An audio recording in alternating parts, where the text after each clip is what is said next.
So, any comments from nonprofit people? Susan, what do you want to say? Well, I think obviously we're aligned a lot on what we're working towards together, but I think that most people, when they're considering being on a board, want to know what type of time commitment will they have to give. That's a great question. So, I already had alluded to the fact that we only have 3 to 4 meetings a year. And let's say I have a lawyer on our board. I'll just give an example and then I'll answer your question directly. And a legal question comes up with a piece of real estate, let's say. I wouldn't call a board meeting to make a decision. I would call our advisor, the expertise on the board, the lawyer or the real estate professional to figure out that answer. So a lot of that little simple stuff that gets done in between those meetings is probably nominal. There are pieces here and there, and I may never need the lawyer until we get to the next meeting. But when you look at the way this is set up, other than the CEO, you're looking at 4 to 6 hours a month because we're not in meetings. And that's on the outside. And what that looks like is on those off meetings, we might have a breakfast. We might have a bike race or a fundraiser of some sort, and then the board would come out. I would rather see the board being engaged socially and out in the community rather than sitting around a table. So that's why the hours are very minimal. 4 to 6 is probably a reality. People might say two, maybe. Housing is complex, as you know, Susan, and it's going to take a little bit of finagling and gathering partnerships. So that's why I'm saying about 4 to 6 hours a month. Bob Murphy, I want to shout out to him. So this is a great example of a partnership. So Bob has a piece of land up in Frederick, 22 acres, and he didn't want to sell it to just be developed into a shopping mall. And so he contacted our partnership or a partnership, whether it's the Fuller Center, whether it was Little Living, and said, you know what? I'd really like to help you with this mission. And now Bob is one of our team members. And what stops us isn't necessarily the partnerships, but it's what the partners can't do. And so what that project is doing is it's held up a little bit. What are the three problems? Zoning, density, and land use. Those are the biggest problems that we have that can't move us forward. And that's why I'm saying people that aren't afraid to challenge the status quo. And the town council in Georgetown, as an example, really stepped up and said, you know what, we're going to do an ordinance for cluster developments. So this is an example that was Sussex County. Now we go to Bob in Kent County, and what are we facing? Council, legal, planning and zoning. And so you got that fight.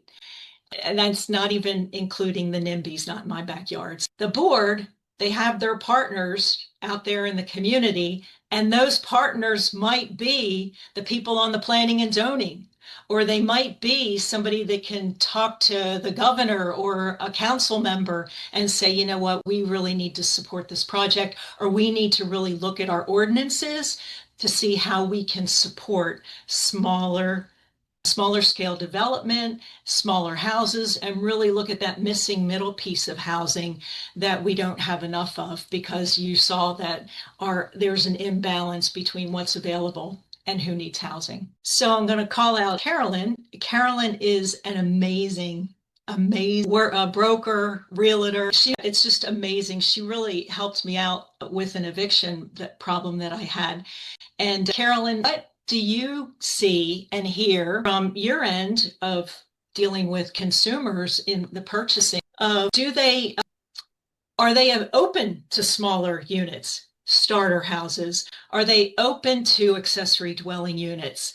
Because those are the kind of things that they're already there, they're low hanging fruit, and they are a solution. They're not the solution because there is not the solution.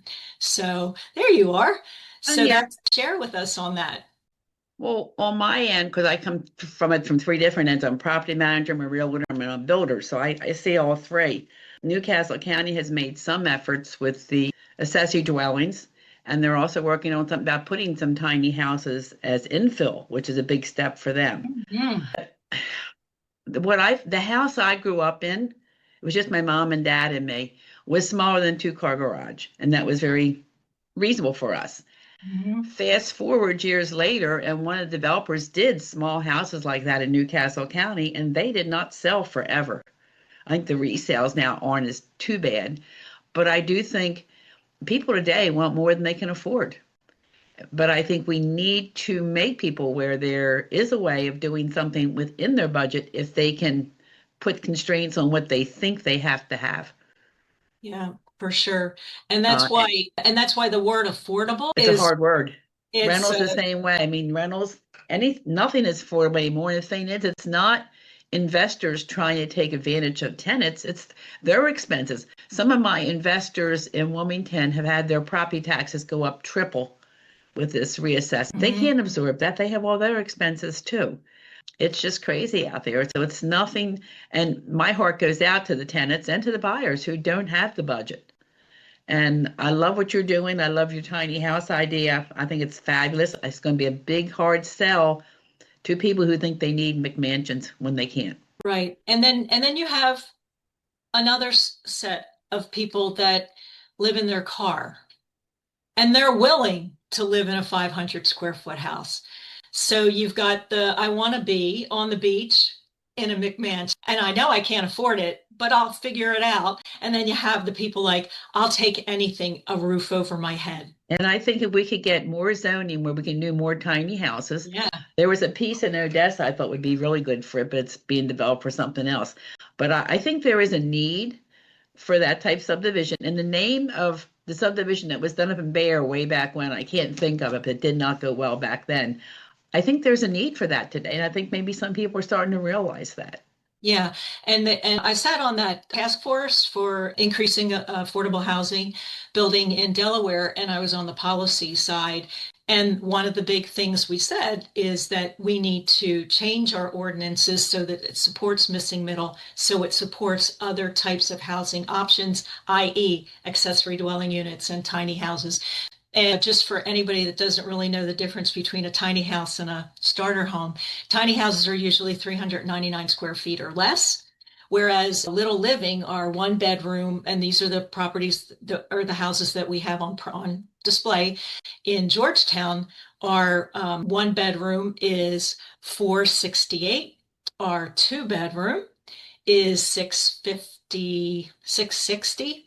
And now we're building a three bedroom, and that will be about actually, it was about 900 square feet, so it's a little bigger. The rents on the one bedroom, this is our intention, is 950 inclusive utilities and internet. The one bedroom or the two bedroom is 1,050, 1,500 or 50, 10050.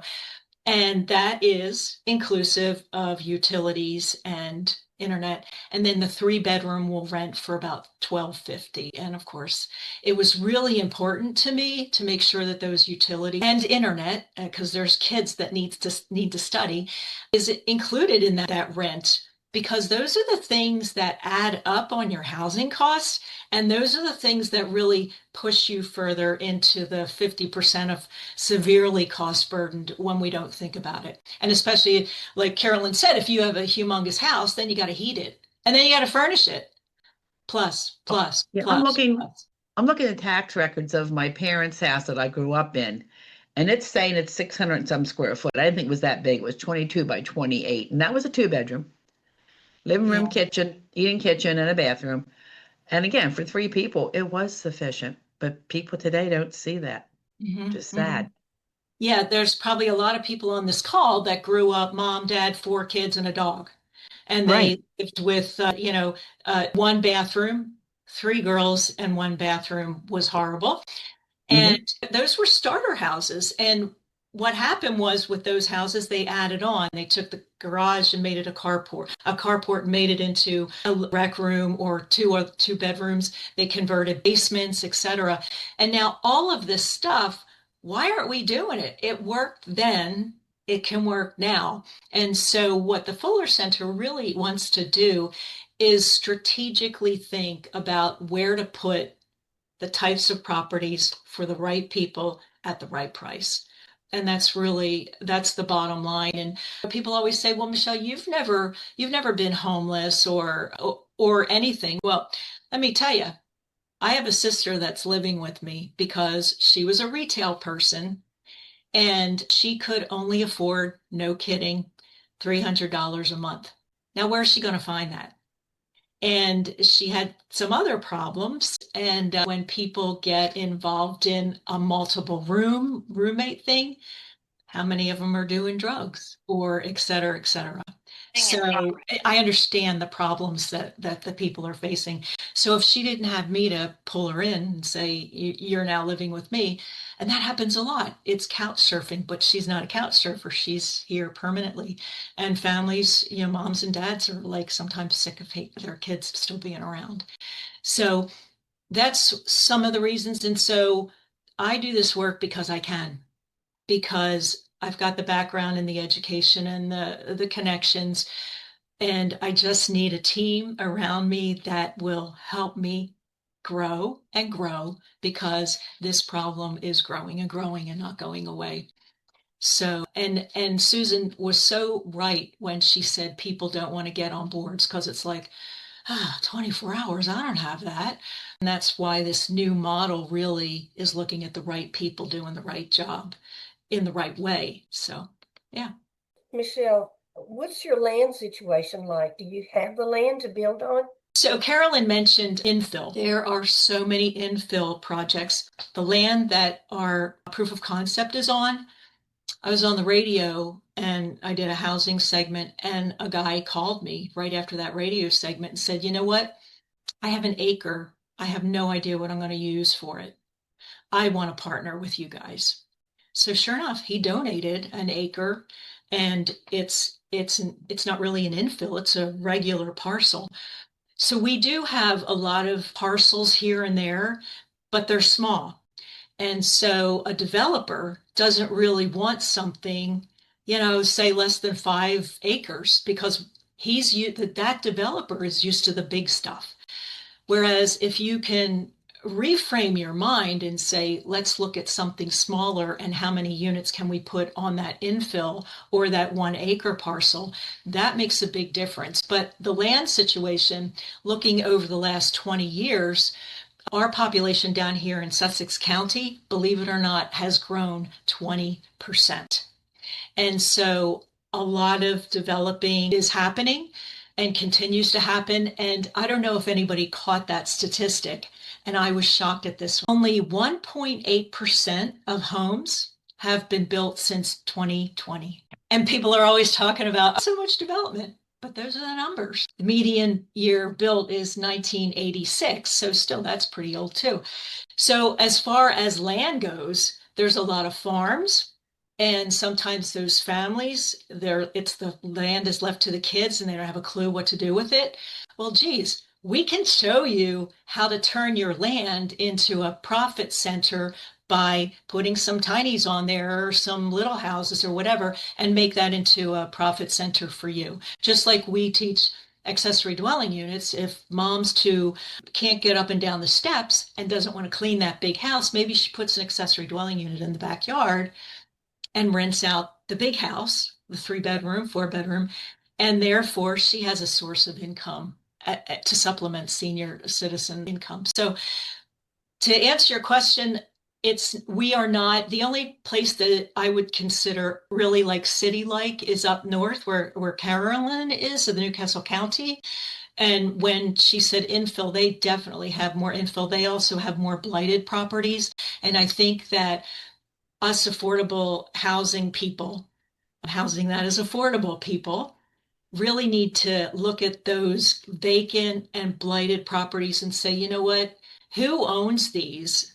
And let's clean them up and at least put one starter home on there, and not into 1 per acre. I think a minimum should be at least 12 per acre. So that's why the small and the little works, because you can take that small property and make something of it. So you're saying you can get 12 tiny homes on an acre of land? Yeah, so the county, our county down here, changed the zoning that if you're doing housing that's affordable, it's 12 units per acre. The project that we're working on is 1.3 acres. And then there's two properties next to that, and they were brownfields. They've been sitting vacant for 20 years. They're an eyesore and they need to be remediated, but we got some government money to do that remediation. That guy donated those two properties to us, costing the town nothing. He donated them. Denrec is our cleanup people, environmental. They will clean that up and pay for it. And then we have on that 1.03 and those two other parcels, we have a plan that gets 23 tinies on that property, including parking with solar panels on the top. It's how you organize it. Then once people see what you're doing and what you can get on the land, the more involved I think people will be. Yeah, yeah, for sure. What was interesting about this, and I talk about this Georgetown project because it followed the exact steps that I've already talked about, how you can build and create and get together the people that are really focused.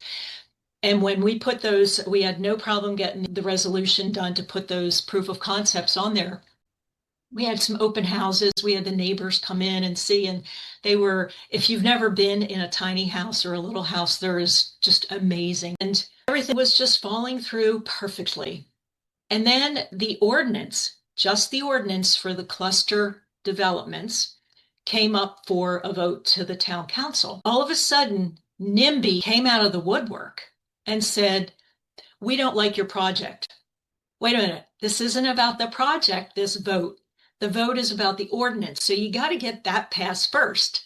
And that's the hardest part, is really getting the zoning, density, and land use fixed. And a lot of people don't understand that. So now they're commingling. Homelessness, which you'll notice we don't do homeless. We're not equipped. We're just not competent in doing homelessness. And there's other people that can handle that. And so the homeless came up, and then some crime came up, and they kind of commingled the little village project in with that. But so now we have to go back on Monday is the final vote on the ordinance. Then when your ordinance is passed, then a village like this goes through the same kind of scrutiny. Is the setbacks right? Are the utilities right? How far from the street? How many parking spaces per, person living there? So the problem that we're seeing now is a focus, one, on the ordinance, and two, everything else that causes noise. It's an education on a lot of levels about the difference between the two, because if the town of Georgetown didn't step up and really take the lead on this, the state, and I know this because of sitting on that task force, the state is going to say, okay, you're not doing this, so we're going to tell you what to do, and throwing it in our faces. And so if we can get our ordinances written before that, we have better control. And of course, just like the Fuller Center, we don't come in and tell you what to do. We want to help you. What is it that you want us to do? And so it's the same kind of thing with people on the board saying, meeting the right people and making the connections and making those things happen. So I think, Debbie, you had a question. So the town of Millsboro is proposing a 6-month pause in all new developments. I saw that county council, Sussex County, wanted to do that as well, but they put that on pause because they started a land use task force, and that recommendations came out last month. So avoid bringing down property values. That's one of the biggest misnomers about developments that are just small. They don't bring down property values. And in fact, when you can turn a blighted property or a property that needs remediation into something useful, that actually increases your property value. Yeah, I was surprised that Millsboro still doesn't have an old historic district, because they do have a little bit of a town center. And food security, oh my gosh.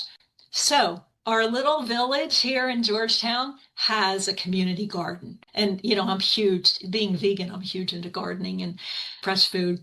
But if you don't live in a place that is, it's not in my backyard. Put that development outside of the town limits. Then they have to drive. Where's the food?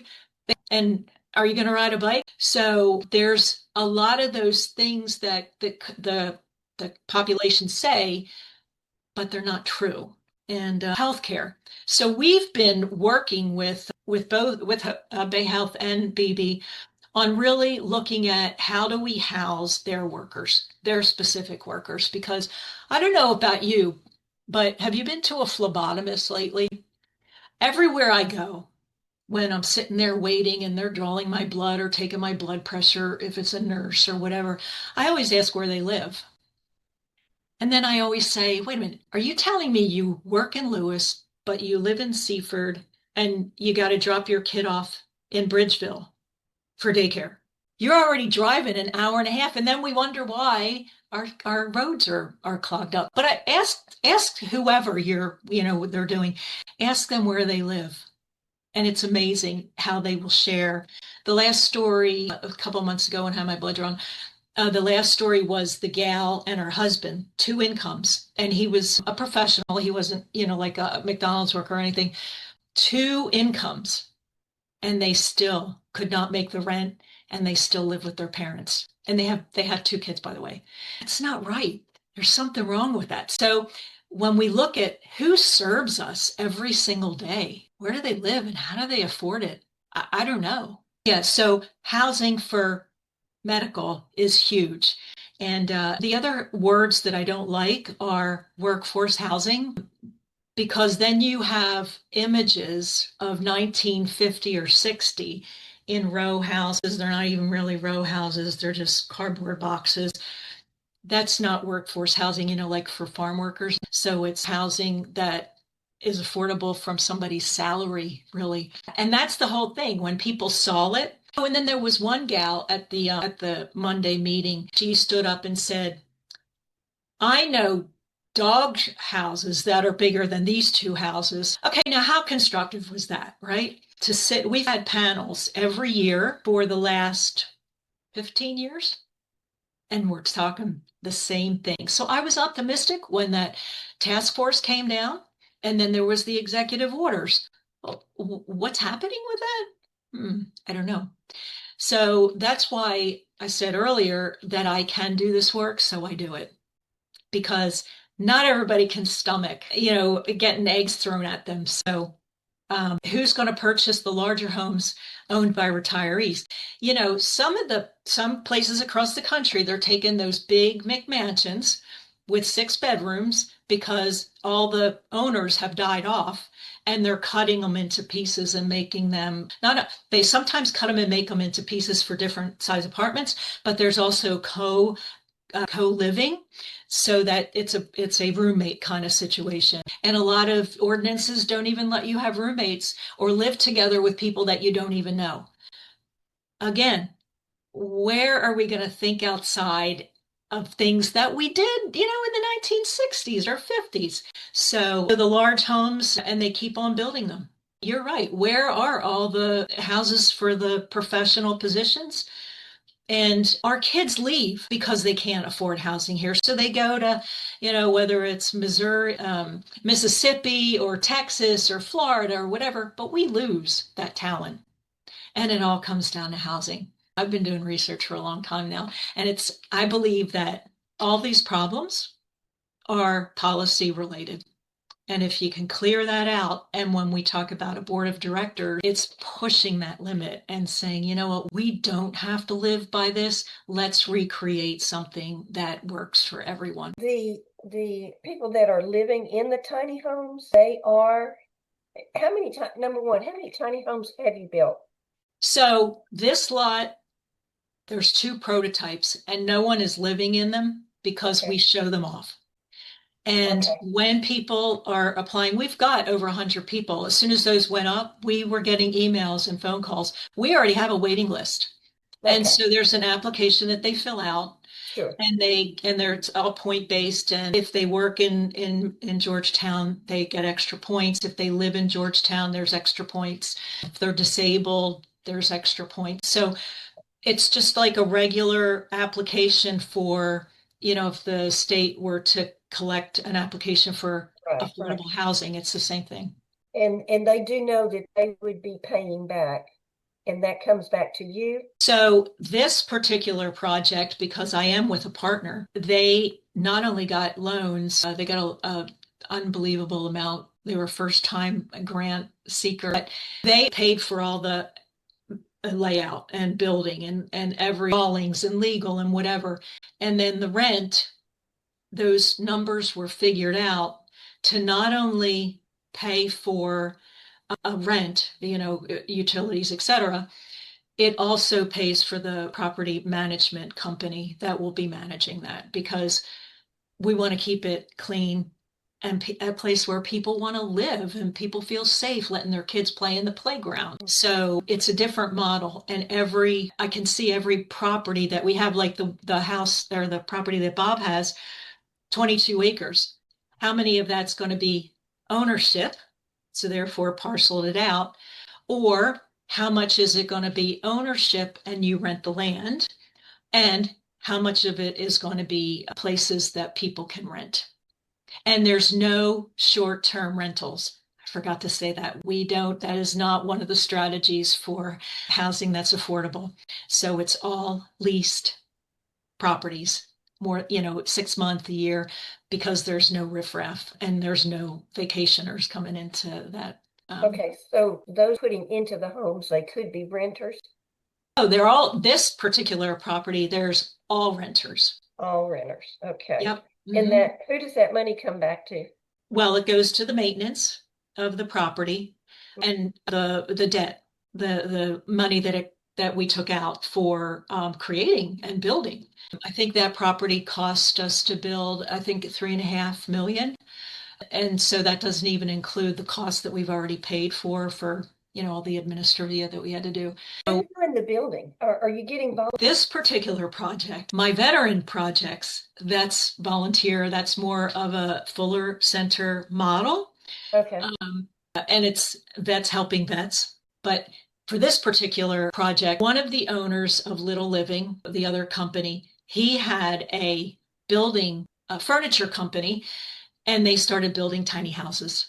And that's how he got involved, little houses, and that's how he got involved in it. So his partner, who still owns the furniture company, it's obviously transitioned to home building, is building those houses. Now, I don't know if anybody on the call realizes this, but in Sussex, we have greater outdoor cottages, which are park model tiny homes, but they're assembly line. So you can get, say 12 built in 3 months. Then we have Berica, who is a modular builder. He can set up 3 lines, do 12 houses on a line, and be out of there in 6 weeks. And so when you buy in bulk like that, that brings your wholesale cost to, I don't know, maybe 60,000. And if you're going to purchase one, we're looking at a purchase price about one. And I've been working with some local banks to get a mortgage product for this particular strategy, because like manufactured homes, it's difficult to get a loan, but also nobody's talking about little homes or tiny homes to get mortgages, and that's what they're going to need. But if 100,000 mortgage, even with a 7% interest, you're still less than $1,000. We've crunched these numbers in and out, and again, it really depends on the model. And across the country, there's so many different models. Some are people get together and they own the land. Some people, like this one, is not there. It's nonprofit owns the land, and we put the money right back into it. We haven't even really discussed the for-profit side of this. But again, as I talked earlier about looking at a board, you got to run a board like a business. And that's why a lot of nonprofits fail. And so we're really looking at how we can use that, still stay affordable, and still put money right back into the nonprofit, the Fuller Center for Housing in Delaware. I could talk about this all day. I'm really passionate about it. It's really hard because I've seen it. If you don't have housing, you fall back into drug abuse. If you don't have housing, you get sick. If you don't have housing, where are you taking a shower to get a job? Housing is really foundational. And I'm just lucky because I can do this work and it's an honor to do it. So, yeah. Anyway, if anybody wants to chat with me, use my calendar link. If anybody knows somebody that might be a better fit, that would be great. But really, we need a bigger team. Not a big team, a bigger team to make a bigger impact. Any other final comment? All right. Well, thank you for attending and really appreciate it. And I hope this enlightened you. And when you get the slides, or the recording, feel free to share it. And if you didn't know these statistics, it is kind of alarming the first time that you see it. And this is real data. I never just talk about numbers because somebody told me. I always have to research them. So again, thank you.